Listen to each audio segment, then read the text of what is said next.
Welcome back, guys. So I hope you have installed Visual Studio 2019 or any other tool which you're gonna use to follow along through this series. So let's get started. So today we are gonna learn about data types. A data type is a type of data, as it suggests. So there are various types of data types. They are classified into three types: value type, reference type, and pointer type. In this tutorial we are gonna just need two data types: value type and reference type. In value type you can store values, for example integers, which are known as ints. Example 124, 739, 857, 234. Any number which is an integer we can store in int.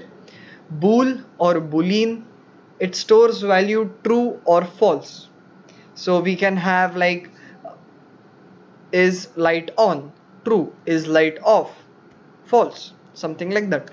So in this series, for console applications and I think as well for Windows forms, we are gonna make a software which can calculate taxes and notify the person to pay his tax. A very basic software.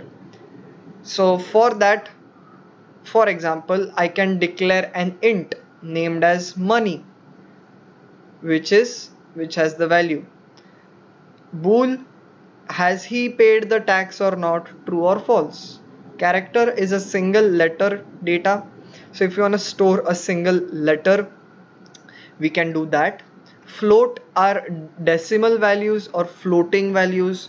There is a separate data type in C sharp, decimal as well, but I'm not gonna cover it right now. We are gonna use floats and doubles as well. I'll get to double later. Double for now, for now I'm specifying it. Think of it as same as float, which is a decimal or a floating value.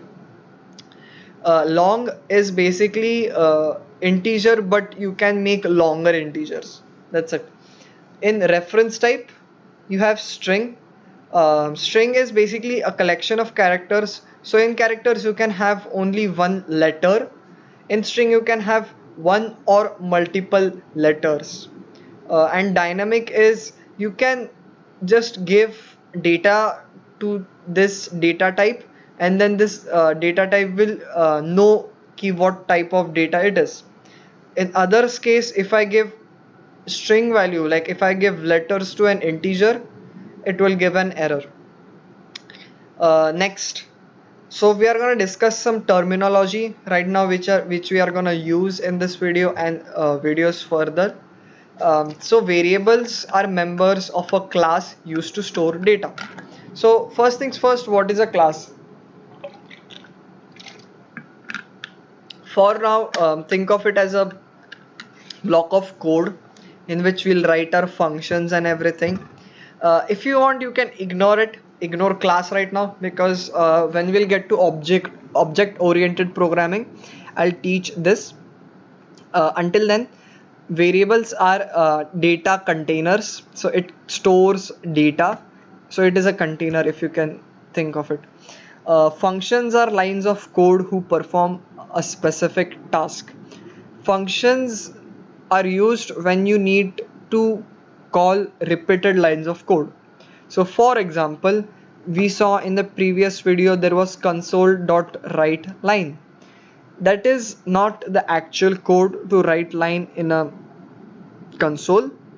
It is just a function, and in that function we have been provided the code ready made, so we can just call that function, which means hey, please come here and execute yourself, which sounds weird to be honest. So yeah, that is that. And identifiers are names used to identify a class, variable, name, or a function. So we'll see in the next slide how this is. So syntax snippets: declaring a variable, So as I said, variable can be declared, uh, and we need to assign a data type to the variable and a name, which is an identifier. So when we declare a variable like this, data type identifier is equal to data, it will declare a variable. Like for example, int, I have specified the data type, money, I specified the identifier, and then is equal to 100. I specified the data I want to store in the variable money, and I can recognize this by this name. That is why it is known as identifier, because I can identify this specific data by using this name, which is of this type, which is integer. Declaring a function, this is the syntax. So static void identifier, again I'll need to give my function a name. In case of console.writeLine, writeLine is the identifier of that function, name of that function, and then arguments. So in this thing, I'll explain arguments. Calling a function name, which is again the identifier, which was console dot write line, and argument, which is hello. So think of arguments as when function needs to do some functionality. So for example, console dot write line needs to write a line in the console, so it will need the data or the text needed for it to write the line, right? How will it know what to write in the console? So you as a programmer have to give this data in the form of string. Different functions have different types of arguments, and this data which is being passed is known as an argument, and which is a string type in this case. So we'll write a function in this tutorial which will calculate taxes for our person, which we are gonna make by declaring some variables, and we'll declare a function name as calculate taxes, and then we are gonna call the function in our main code. So let's get started. So this is where we left off in the last video. This code again seems confusing except this line, because we know this is a function or a method. Functions are also known as methods. So we are gonna ignore this stuff for now. I'll explain it once it's necessary, but for now we'll just ignore all of this except whatever we write here. But I'll tell you one thing. Speciality of this specific function, right? It is a function, as we saw in our slides. We saw that static void identifier, and then argument, and then curly brackets open, curly bracket close, is a syntax for writing a function. So this function or a method executes the code in the console. So any code we write here is executed in the console. What I did just now, if I start writing like this, the software gives me error, but when I give double slash, the software knows that anything I write on this line, it doesn't have to consider it as code. This specific thing is known as a comment, and we can use comment to explain codes to our fellow coders. If you're working on a team project, and if you write some code and you need to explain it there and there itself, then you can write. So for example, I'll make a comment here, writes a line in the console. So if someone is reading my code and then he sees this, then he'll understand, oh, this line does this. It's just a human convenience thing, nothing else. Commenting your code is a good practice, by the way. It is considered as very good practice. So make sure to comment code. So now I'll just show you how to call a function. Calling a function means requesting that code or the block of the code to please get executed in my software. So I'll just say console.writeLine again, and I'll say this, I'll say John has $100. Okay, and I'll run the program.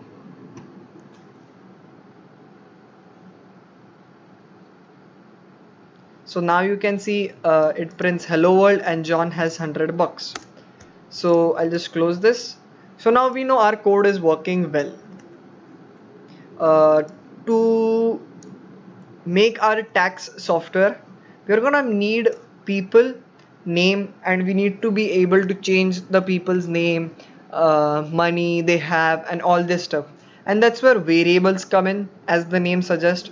So what I'm gonna do, I'm gonna declare two variables known as money and name.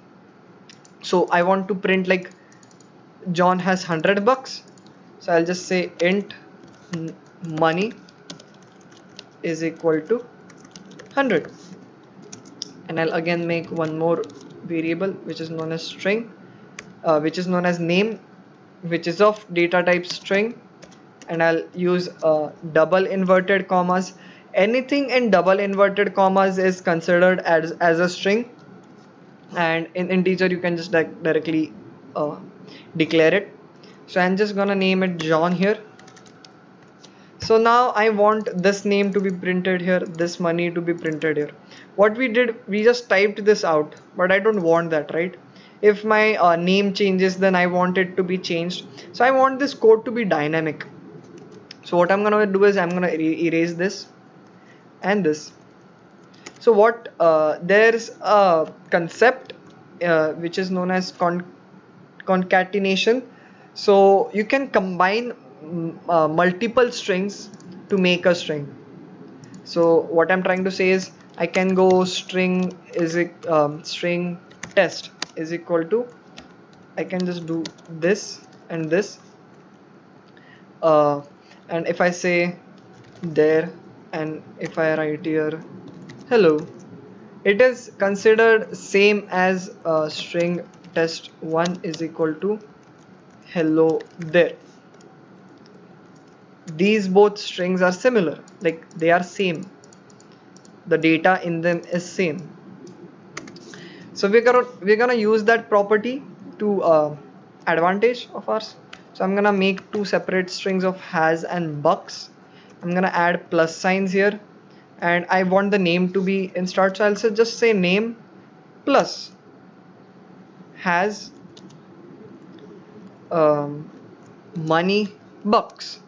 So name plus a string of has with spaces, so to make it look good, money plus bucks. So in our program it should run John has 100 bucks. So that's how it works. Let's run our code,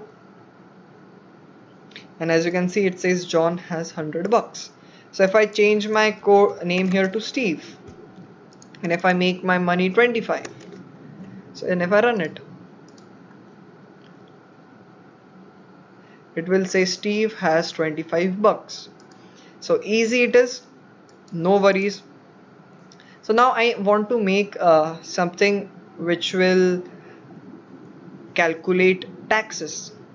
So for that I can just do int taxes is equal to money into 0.4. Now this is giving me an error. Just one note, I'll just show pluses for addition, minus subtraction, star multiplication, and forward facing division.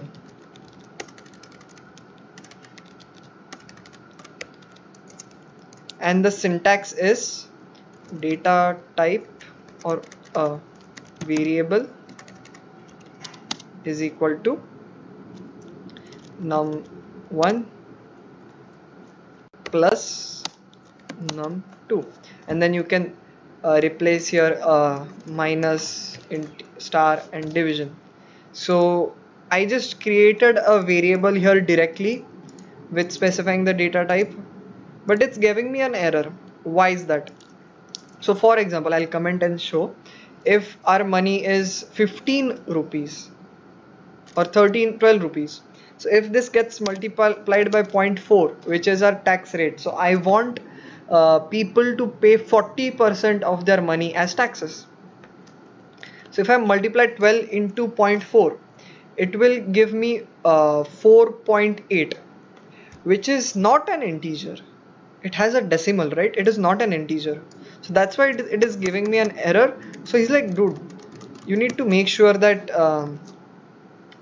this is not an integer. As always, like we can give integer like 25 into zero point 0.4 is 10, so it is an integer, then you must ask. But no, what Visual Studio makes sure, or the compiler makes sure, that even if the values change, you need to be error free and efficient and dynamic, and for that we need to change this data type and not keep it as an integer. So I'm gonna make it a double.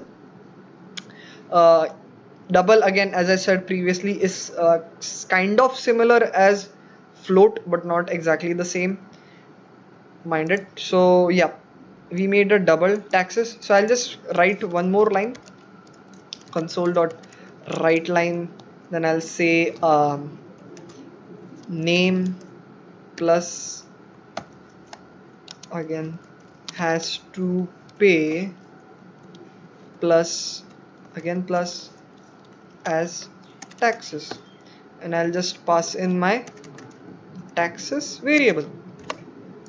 So it is as easy as this, and we need a semicolon. Always remember to give your semicolons, people. So if I run this code now, it says Steve has to pay 10 bucks as taxes. So we have our code ready. We know how to declare variables. We know how to actually perform arithmetical operations as well now. You can only perform arithmetical operations on data types which have numerical values. Then you will say, what is this? This is a arithmetic operation as well. No, in case of string, that is known as concatenation. So it merges the two strings, it doesn't add the two strings. To make it more uh, apparent, I'll just make a variable known as abc, which is of data type string. I'll name it 1 plus 2, and if I go down and if I again write console dot write line, and I'll say abc. So in theory it should give 12, because we are concatenating it and not adding it. If you are adding it, it should give answer 3, or else it should give 12. Let's see what is the answer. And as expected, we got the answer 12. So remember this one point, and this should be it for this video. Or I'll just make a B part of this video where we learn, or the next part to be honest, where we learn how to make a function and then we'll calculate our taxes here. Again, what do you mean by make a function, you'll ask? I'm saying we are calling this write line, right? So I want to write my own block of code which we can use multiple times, so we don't have to always worry about making this operations and stuff. So for example, if I make one more person and I want its things to get printed, I'll have to write this whole code again, right? Like this much code. And if I have hundreds of people, then the code will start expanding and expanding. I don't want that. It's very hard for anyone to read a code so long. So to save that time, we're gonna learn how to declare a function in the next video and call it. So thank you for watching. Make sure to like, subscribe, and comment your doubts, guys. Make sure to comment, explore around. I'll see you soon. Bye bye.